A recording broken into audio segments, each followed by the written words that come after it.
Nouvelle vidéo pour vous parler de ils vous pardonneront rien. Des fois, mes élèves ils voient des vidéos d'humoristes, des captations vidéo, et ils disent oui, des fois les commentaires sont un peu durs, ou le public n'est pas bien, ou la salle n'est pas configurée pour le public. Ce à quoi je réponds par quelques exemples. Les émissions de télé sont obligées pour des raisons techniques d'impacter plusieurs passages dans la même émission.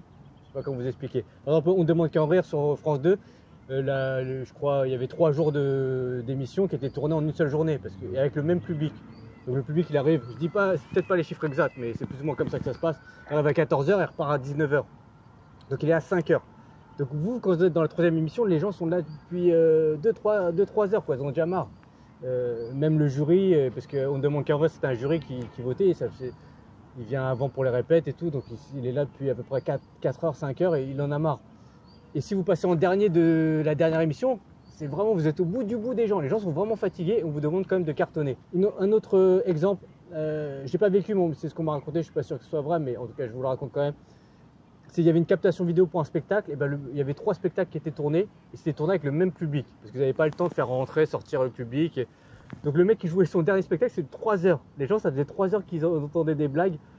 Et néanmoins, quand ça va être diffusé comme un passage normal. Personne ne prévient en disant oui, ça a été tourné dans des conditions un peu rudes. Que quoi qu'il arrive, votre passage, vous devez faire le meilleur blague pour jouer dans toutes conditions, devant un public, devant une salle qui n'est pas forcément configurée pour les spectacles vivants, parce que les gens ne vous pardonneront rien. Ils vous critiqueront même s'ils ne savent pas dans quelles conditions ça a joué. Plus fort s'en sort toujours. Dernier exemple, une fois, je faisais un plateau d'humoriste et l'ambiance n'était pas trop là. Et il y avait un humoriste qui maintenant, je ne vais pas dire citer son nom, mais en tout cas maintenant il marche très bien. Et il venait accompagner une amie à lui qui faisait ses premiers pas sur scène.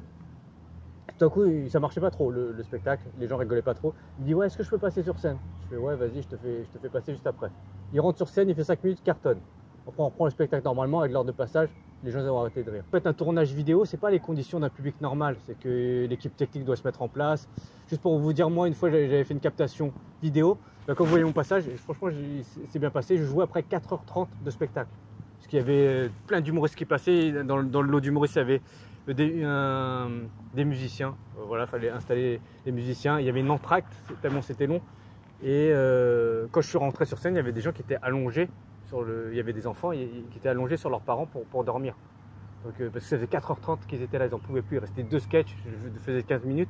Très sincèrement, j'ai bien marché, j'ai eu même des applauses. Le mec d'après moi, c'est pas qu'il a bien marché, c'est qu'il a encore mieux marché. Et il jouait donc à 4 h 45 de spectacle.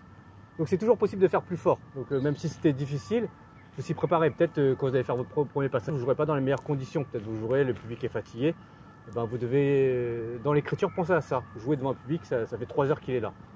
Et certains y arrivent. Par exemple, le mec qui est passé après moi, il jouait à 4 h 45, quasiment 5 heures de spectacle. Et il a quand même réussi. Donc prenez exemple sur lui. J'espère que vous avez aimé cette vidéo. Vous allez mettre un petit pouce sur la vidéo et vous abonner à ma chaîne YouTube. Bye!